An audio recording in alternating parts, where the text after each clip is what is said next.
Si la pluie arrive, ce sera tout bénéfice aussi pour les cultures, pour nos potagers notamment, même si certains ont déjà développé un plan B. Exemple avec les Zoya, un système d'hydratation des plantes qui existait déjà il y a près de 4000 ans. Sarah Hendricks.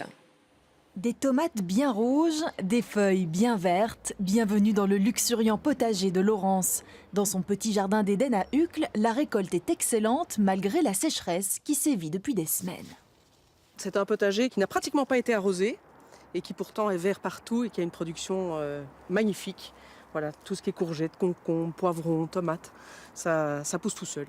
Son secret, des pots en céramique remplis d'eau enterrés au milieu des plantations. On les appelle des Zoya. Les Chinois et les Égyptiens les utilisaient déjà il y a près de 4000 ans. C'est une matière microporeuse, donc l'eau reste dans l'Oya globalement, même si la terre est très très sèche. C'est vraiment la plante qui, par son système racinaire, va aller chercher l'eau. Donc c'est ça qui est absolument génial avec l'Oya, c'est que l'eau qui est dépensée n'a servi qu'à nourrir la plante. Résultat, 75% d'économie d'eau par rapport à un arrosage classique. Fabriqués en France par des artisans potiers, leur capacité va de 0,3 à 10 litres, leur prix de 11,90 à 24,90 €.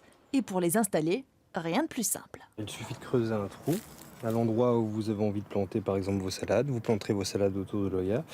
Et il suffit de l'enterrer jusqu'ici au col. Comme ça, vous avez le goulot qui dépasse et il n'y a plus qu'à remplir le goulot avec de l'eau. Recouvrez le tout de paillage pour éviter que l'eau ne s'évapore et le tour est joué.